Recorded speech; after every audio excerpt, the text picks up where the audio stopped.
नमस्कार। आप सभी का स्वागत है। आप सभी के बीच में उपस्थित हो अपने इस क्लास के अगले पड़ाव की तरफ। आज हम लोग पढ़ने वाले हैं कंट्रोल एंड कोऑर्डिनेशन का तीसरा लेक्चर। और इस तीसरे लेक्चर के अंदर हम लोग खास तौर पे चर्चा करने वाले हैं एनिमल नर्वस सिस्टम। आज की क्लास को आगे लेके चलो इससे पहले आप सभी से मैं एक छोटी सी बात कहना चाहता हूँ। पता है क्या? छोटी सी बात यह है कि आप सभी, तू हंस तो मुस्कुरा, तू रोना कम कर दे। तू हंस तो मुस्कुरा, तू रोना कम कर दे। तू जिंदा है, जिंदगी के नाक में दम कर दे। आप सभी अलाइव है, जिंदा है, और जिंदा लोगों की पहचान होती है वो हमेशा मेहनत करते रहते हैं, वो हमेशा स्ट्रगल करते रहते हैं और हमेशा स्ट्रगल करके अपने आप को बेहतर बनाने की कोशिश करते रहते हैं। चलिए, अपने आप को बेहतर बनाने की इस सीरीज में आज हम लोगों का मेन टॉपिक होने वाला है एनिमल नर्वस सिस्टम। प्यारे बच्चों, हम लोगों ने अभी तक जो चीजें सीखी है उन चीजों में से हम लोगों ने अभी तक न्यूरॉन के ऊपर चर्चा कर ली है कि न्यूरॉन क्या होता है।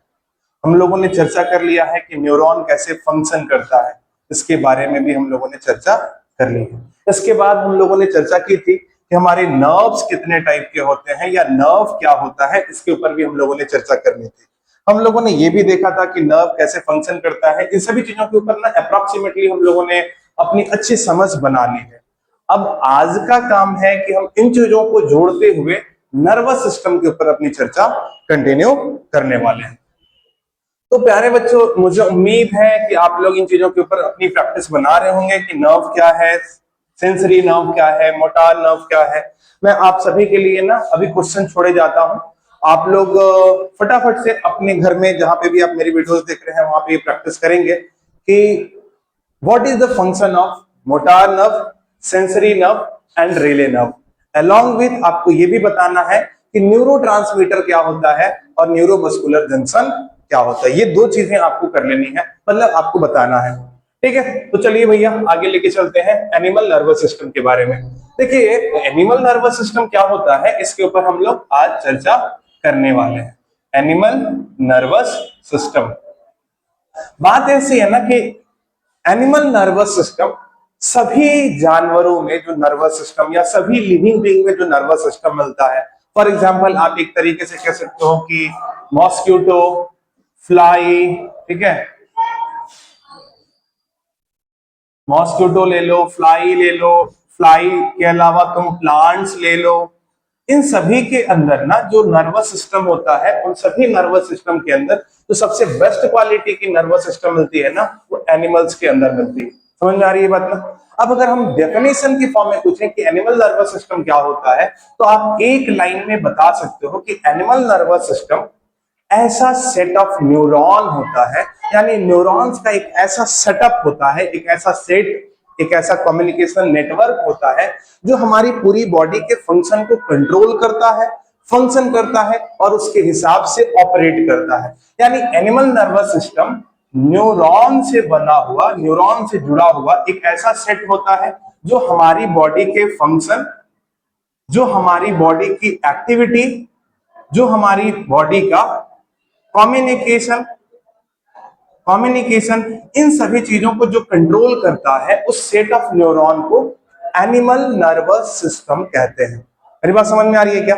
एनिमल नर्वस सिस्टम न्यूरॉन से बना हुआ एक ऐसा सेट होता है, एक ऐसा नेटवर्क होता है जो हमारी बॉडी के फंक्शन, हमारी बॉडी की एक्टिविटी और हमारी बॉडी के कम्युनिकेशन को कमांड करता है, कंट्रोल करता है। इसे हम एनिमल नर्वस सिस्टम कहते हैं। अब बात आती है कि अगर एनिमल नर्वस सिस्टम हमारी बॉडी को कंट्रोल करता है, अगर हमारी एक्टिविटी को कंट्रोल करता है, तो ये कैसे करता है? देखिए भैया, एनिमल नर्वस सिस्टम जो होता है ना, ये दो पार्ट में बटा हुआ है। सबसे पहले होता है सेंट्रल नर्वस सिस्टम। सबसे पहले क्या होता है? Central nervous system. सबसे पहला पार्ट है सेंट्रल नर्वस सिस्टम। दूसरा पार्ट है पेरिफेरल नर्वस सिस्टम। नाम से बहुत हद तक चीजें क्लियर हो जाती हैं। आप साइंस के अंदर ना नाम भी पकड़ के चले ना, बहुत सारी चीजें आपको क्लियर नजर आएंगी। सेंट्रल का मतलब होता है हमारे नर्वस सिस्टम का मेन कंट्रोलिंग जो सिस्टम होता है ना, उसको हम लोग सेंट्रल नर्वस सिस्टम बोलते हैं। और पेरिफेरल नर्वस सिस्टम क्या होता है? ये ना नर्व से, नसों से जुड़ा हुआ एक सिस्टम होता है जो हमारी बॉडी को कंट्रोल करता है। तो सबसे पहले ना ये समझ लो कि सेंट्रल नर्वस सिस्टम कितने पार्ट में बटा होता है। सेंट्रल नर्वस सिस्टम के दो पार्ट्स होते हैं। सबसे पहला होता है ब्रेन। क्या नाम होता है इसका? ब्रेन नाम होता है। और दूसरा नाम होता है स्पाइनल कॉर्ड। क्या नाम होता है? Spinal cord. I repeat my statement that animal nervous system neuron का एक ऐसा नेटवर्क होता है जो हमारी बॉडी के फंक्शन, हमारी बॉडी की एक्टिविटी और साथ साथ हमारी बॉडी के ऑर्गेन्स के बीच में जो कम्युनिकेशन होता है उसको कंट्रोल करने का काम किसका होता है? एनिमल नर्वस सिस्टम का होता है।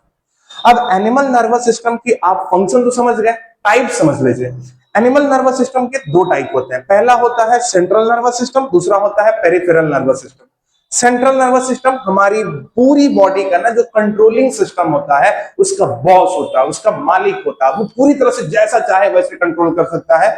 बट उसको कंट्रोल करने में दो ऑर्गेन हेल्प करते हैं। पहले ऑर्गेन का नाम ब्रेन है और दूसरे ऑर्गेन का नाम स्पाइनल कॉर्ड है। मेरी बात समझ में आ रही है कि नहीं आ रही है? और पेरिफेरल नर्वस सिस्टम के ना दो पार्ट होते हैं। कौन कौन से? इसमें सबसे पहला जो पार्ट आता है वो होता है क्रेनियल नर्व्स। क्या नाम होता है इसका? Cranial nerves. और दूसरा पार्ट आता है स्पाइन या स्पाइनल नर्व्स। समझ में आ रही बात कि नहीं? स्पाइन बोलो या स्पाइनल बोलो, बात एक ही है। लेकिन स्पाइन और स्पाइनल किस चीज को रिप्रेजेंट करेगा, थोड़ी देर में हम चर्चा करने वाले हैं। तो सबसे पहले ना हम लोग शुरू करते हैं कि ब्रेन क्या होता है, फिर स्पाइनल कॉर्ड क्या होता है, फिर हम लोग पढ़ेंगे क्रेनियल नर्व्स क्या होता है, फिर पढ़ेंगे हम लोग कि स्पाइनल कॉर्ड क्या होता है। बच्चा पार्टी, ब्रेन जो होता है ना वो हमारे कंट्रोलिंग सिस्टम का मेन, इससे बड़ा पावरफुल कोई ऑर्गेन ही नहीं है जो हमारी बॉडी में कंट्रोलिंग सिस्टम को कंट्रोल करे। यानी मेन कंट्रोल ऑर्गेन होता है जो हमारी बॉडी के हर एक्टिविटी को, हर फंक्शन को मेजर रूप से कंट्रोल करता है। ये हमारी पूरी बॉडी का प्राइम मिनिस्टर होता है, आप ऐसे समझ लो।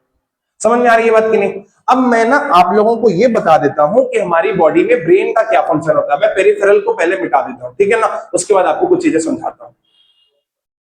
बात ऐसी है कि हमारी बॉडी में जो ब्रेन होता है ना, उसका काम होता है कि वो हमारी बॉडी के अंदर किसी भी चीज को एनालिसिस करने के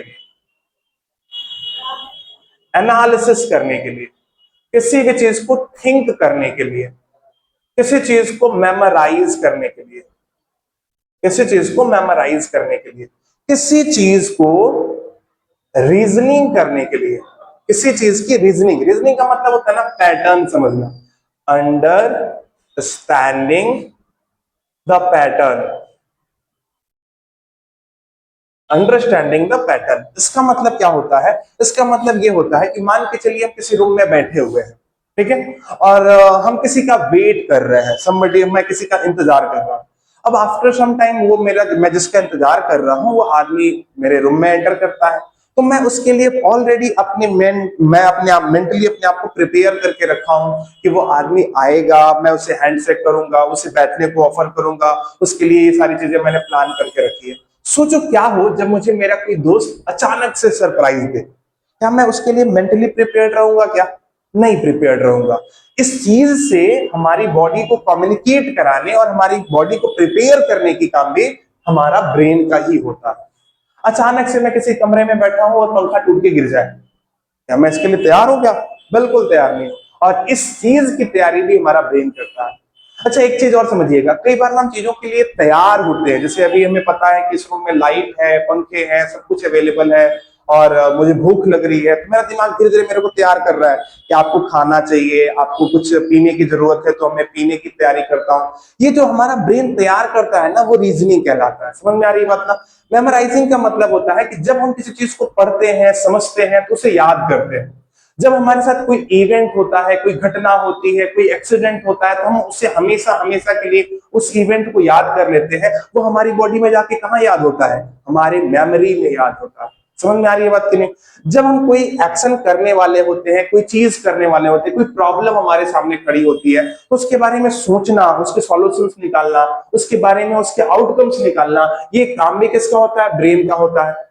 हमें किसी सिचुएशन में कोई चीज एनालिसिस करनी है कि मान के चलिए हम कोई बिजनेस कर रहे हैं, बिजनेस में हमें प्रॉफिट हो रहा है कि लॉस हो रहा है, इसकी पूरी कैलकुलेशन करना, कैलकुलेशन को सोचना, उसके ऊपर रिसर्च करना, ये सारा काम एनालिसिस के अंदर आता है। और ये सारे के सारे फंक्शन मेजरली कौन परफॉर्म करता है? ब्रेन परफॉर्म करता है। तो सोचिए हमारे बॉडी के अंदर कितना इंपॉर्टेंट रोल प्ले कर रहा है हमारा ब्रेन। अच्छा ना, मैं इसके बाद आप लोगों को बताता हूं कि ब्रेन के कितने पार्ट्स होते हैं, यानी ब्रेन के पार्ट्स के बारे में बात कर लेते हैं। देखिए हमारा ब्रेन ना मेजरली रूप से 3 पार्ट में डिवाइडेड होता है। सबसे पहले अवेलेबल होता है फॉर ब्रेन। क्या अवेलेबल होता है? For brain. सेकेंड पार्ट में अवेलेबल होता है मिड ब्रेन, और तीसरे नंबर पे अवेलेबल होता है हिंड ब्रेन। ब्रेन के कितने पार्ट होते हैं? 3। कौन कौन से? For brain, mid brain, hind brain. समझ में आ रही है बात कि नहीं? दूसरी बात, फॉर ब्रेन जो होता है ना, ये फर्दर डिवाइडेड होता है 2 पार्ट्स में। सबसे पहले होता है सेरिब्रम। सबसे पहले क्या होता है? सेरिब्रम। उसके बाद आता है डाइएन्सेफलॉन। क्या होता है? डाइएन्सेफलॉन। समझ में आ रही है बात ना? मिड ब्रेन का कोई पार्ट नहीं होता है, लेकिन हिंड ब्रेन के 2 पार्ट होते हैं। सबसे पहला होता है सेरिबेलम। सबसे पहला क्या होता है? सेरिबेलम। और दूसरा होता है ब्रेन स्टेम। अभी मैं ना एक छोटा रिवीजन कराता हूं। सबसे पहले शुरू करो। एनिमल नर्वस सिस्टम के कितने पार्ट होते हैं? 2। Central nervous system, peripheral nervous system. Central nervous system के कितने पार्ट होते हैं? 2। ब्रेन और spinal cord. Peripheral nervous system के कितने पार्ट होते हैं? 2। क्रेनियल नर्व्स और स्पाइन नर्व्स। समझ में आ रही है बात ना? स्किप करो, आगे लेके चलो। ब्रेन का कितना पार्ट होता है? 3 पार्ट होता है। पहला फॉर ब्रेन, दूसरा मिड ब्रेन, तीसरा हिंड ब्रेन। मेरी बात समझ में आ रही है कि नहीं आ रही है? Mid brain, hind brain, for brain. For brain के कितने पार्ट होते हैं? 2 पार्ट होते हैं। कौन कौन सा?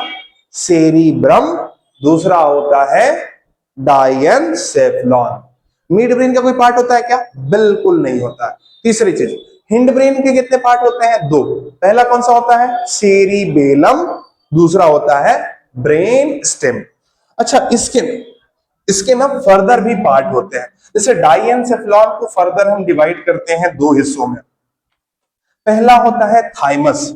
पहला क्या होता है? हाइमस। और दूसरा होता है हाइपोथाइमस। हाइपोथाइमस। पहला होता है थाइमस, दूसरा होता है हाइपोथाइमस। और ब्रेन स्टेम के कितने पार्ट होते हैं? 2 पार्ट होते हैं।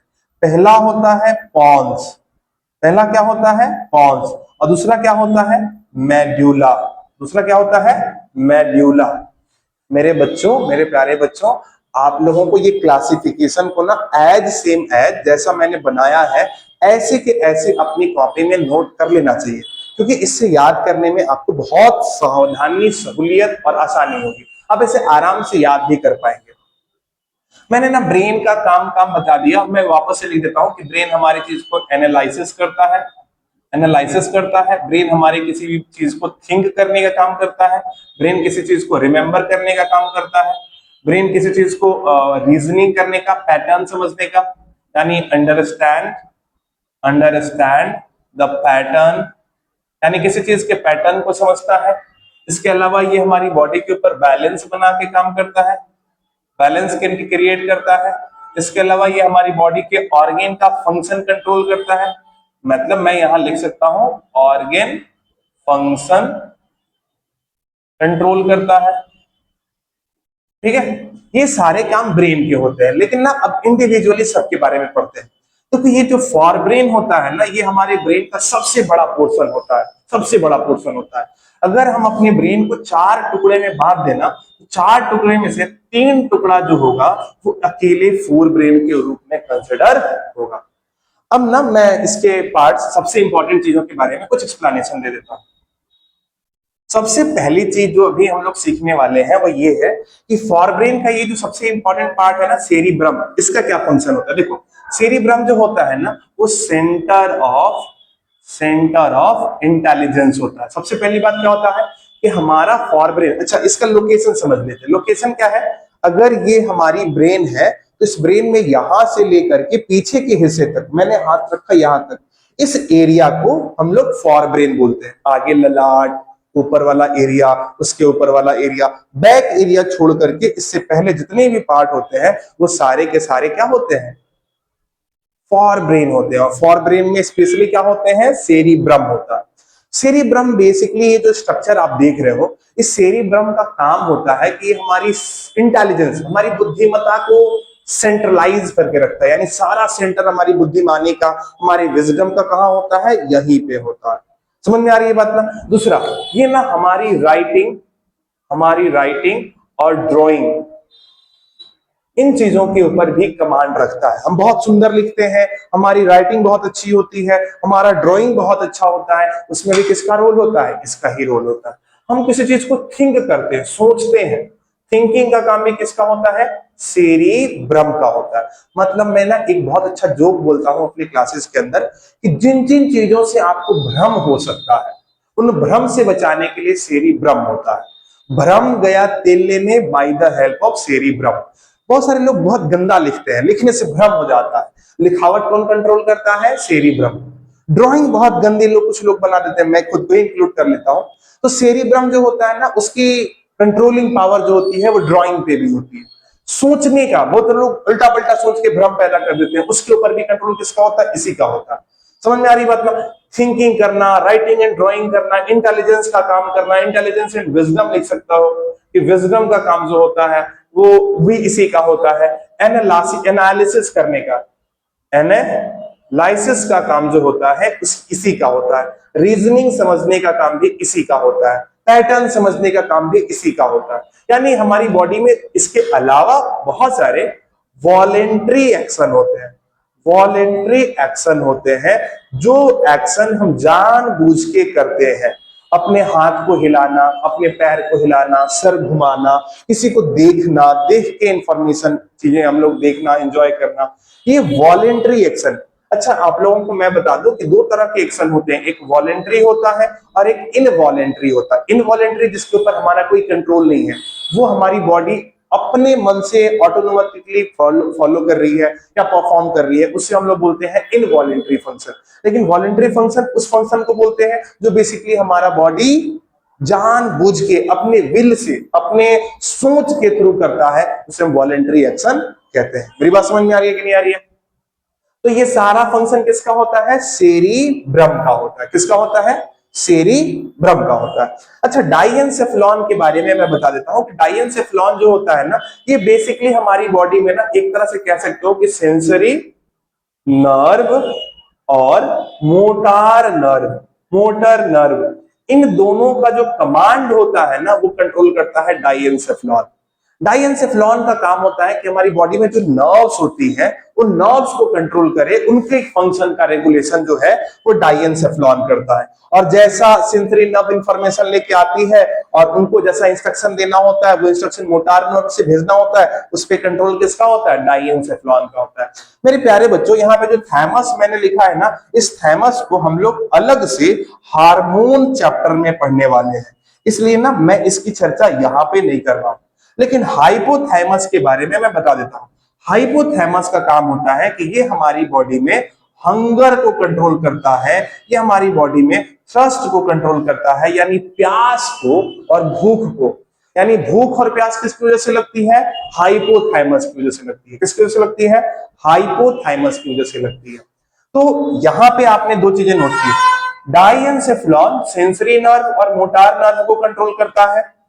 थाइमस के बारे में मैंने कुछ नहीं बताया, इसको हार्मोन सेक्शन में पढ़ा जाएगा। हाइपोथाइमस का काम होता है हंगर और थ्रस्ट को कंट्रोल करता है। मेरी बात समझ में आ रही है कि नहीं आ रही है। अच्छा, कई बार लोग बोलेंगे कि सर इसका क्या काम हो सकता है, डाइएन्सेफेलॉन का क्या काम हो सकता है। तो डाइएन्सेफेलॉन का फंक्शन मैंने बता दिया। मैंने थाइमस को इसलिए नहीं बताया क्योंकि हम लोग इसके हार्मोन के सेक्शन में इसका अलग फंक्शन पढ़ेंगे, और इसका ज्यादा इंपॉर्टेंस जो होता है ना थाइमस का हार्मोन सेक्शन में होता है। कंट्रोलिंग में उतना खास इसका रोल होता नहीं है, इसलिए मैं इसको अभी यहाँ के लिए साइलेंट करके रखा हूं।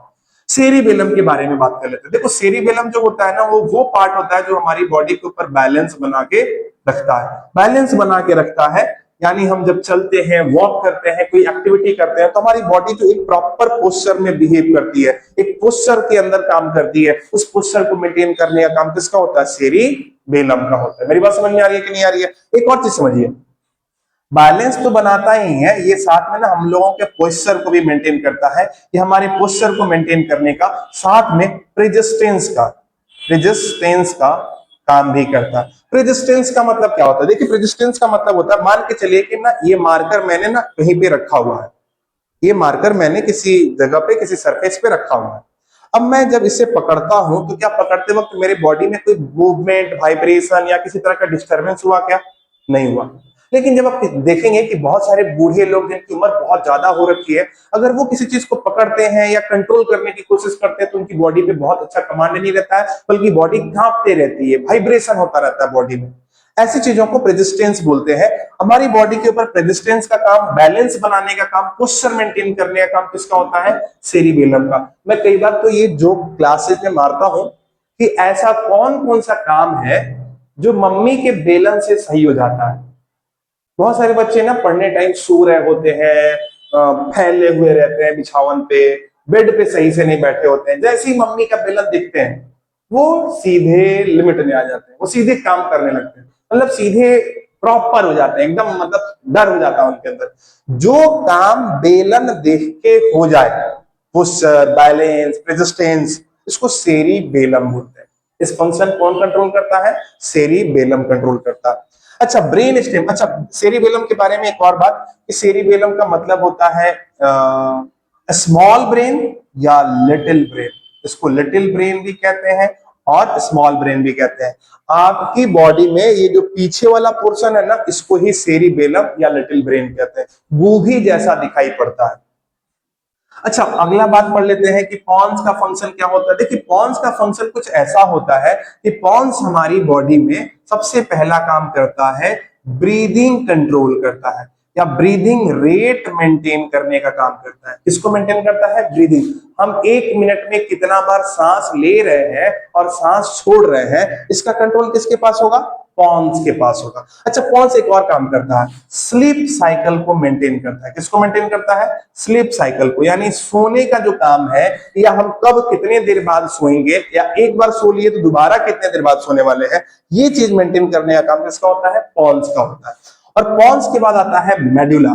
मेडुला का काम होता है कि हमारी बॉडी के अंदर ये बेसिकली ना, ये हमारे हार्ट रेट को कंट्रोल करता है। देखिए हमारे सांस लेने का कंट्रोलिंग किसके पास है? पॉन्स के पास है। और हमारे हार्ट रेट को कंट्रोल कौन करता है? मेडुला करता है। मेडुला का काम हार्ट रेट की कंट्रोल करने के साथ साथ इनवॉलेंट्री फंक्शन का ये हब होता है। इनवॉलेंट्री एक्शन का मतलब क्या होता है? हम वॉमिटिंग करते हैं, स्नीजिंग करते हैं, कफिंग करते हैं, खांसना, छींकना, ये जितना इनवॉलेंट्री एक्शन है जो हमारे कंट्रोल में नहीं है, उसे करता है मेडुला। एक चीज याद रखिए, जब एग्जाम में आंसर लिखिएगा ना तो पॉन्स के फंक्शन में भी लिखेगा कि कंट्रोल सम इनवॉलेंट्री फंक्शन, और मेडुला के नीचे भी लिखेगा कंट्रोल सम इनवॉलेंट्री एक्शन या फंक्शन। जब सेरिब्रम का फंक्शन लिखिएगा तो लिखिएगा कंट्रोल सम वॉलेंट्री एक्शन। समझ में आ रही है बात कि नहीं आ रही है बात? तो आज की क्लास में हमने ब्रेन, उसके टाइप के बारे में बात की। अच्छा मिड ब्रेन तो छूट गया, इसके बारे में चर्चा कर लेते हैं। मिड ब्रेन जो होता है ना, ये हमारी बॉडी के अंदर कोई खास रोल प्ले करता नहीं है, एनसीईआरटी में तो इसकी चर्चा भी नहीं है, इसलिए मैं थोड़ी सी चीजें बता देता हूं। मिड ब्रेन हमारी बॉडी में टेम्परेचर को कंट्रोल करता है, या टेम्परेचर के बारे में पता लगाता है कि कोई चीज कितनी गर्म और कितनी ठंडी है, और साथ ही साथ ये हमारी बॉडी में आई मूवमेंट के बारे में भी काम करता है। हमारी आंखों में जो मूवमेंट होता है ना, उसका कंट्रोल मिड ब्रेन के ऊपर होता है। मेरी बात समझ में आ रही है कि नहीं आ रही है? उम्मीद है आपको ये चीजें समझ में आ गई होंगी। मैंने ब्रेन, उसके पार्ट्स के बारे में चर्चा की। आने वाले क्लासेस में ना ब्रेन और उसके प्रोटेक्शन के बारे में, कि सबसे पहले स्कल होता है, फिर सेरिब्रोस्पाइनल फ्लूइड होता है, क्या क्या चीजें होती हैं उसके बारे में हम लोग आने वाली क्लासेस में पढ़ने वाले हैं। आज की क्लास थोड़ी छोटी रही, लेकिन उम्मीद है कि जितनी जरूरत की चीजें हैं हम लोगों ने उसमें समझने की कोशिश करी। ठीक है, चलिए, तो आज ना मैं आप लोगों के लिए एक होमवर्क छोड़ दिए जाता हूं, और आप लोगों के लिए होमवर्क क्या है, वो होमवर्क एज यूजुअल ही होने वाला है। Draw a neat and well labeled, neat and labeled diagram of brain। आप लोगों को ना ब्रेन की एक अच्छी फंक्शन या एक अच्छा डायग्राम ड्रॉ करना है। मैंने आपको ब्रेन के अंदर ये एक फंक्शन दे दिया। अच्छा, एक चीज और दे देते हैं, ब्रेन की डायग्राम तो बनानी है, साथ में आपको लोकेट करना है it's locate it's different different parts. आप लोगों को ना उसकी बॉडी, ब्रेन के अंदर उसके अलग अलग पार्ट्स को लोकेट करना है। ये बहुत जरूरी चीज है, एग्जाम के अंदर ये आ सकता है, इसकी संभावनाएं बहुत ज्यादा है। इसको आप जितना स्टार करना चाहे कर लीजिए, बहुत जरूरी चीज है कि ब्रेन के लोकेशंस कहाँ है उसके ऊपर आपको ये एक काम जरूर कर लेना है। एक ड्राइंग बनानी है, और ड्राइंग के बाद आपको उसके पार्ट्स के बारे में बताना है कि कौन सा पार्ट कहाँ पे सिचुएटेड है। समझ में आ रही है बात कि नहीं आ रही है बात? चलिए मेरे प्यारे बच्चों, आज की क्लास हम यही समाप्त करते हैं। अगली क्लास में हम लोग इसकी चीज को आगे कंटिन्यू करेंगे, और प्रोटेक्शन ऑफ ब्रेन के बारे में, और समय बचा तो स्पाइनल कॉर्ड के बारे में भी चर्चा करेंगे। समझ में आई बात? कोई दिक्कत? चलिए, इन्हीं चीजों के साथ आज क्लास समाप्त करते हैं। पढ़ते रहिए, मुस्कुराते रहिए। आप सभी को राधे राधे।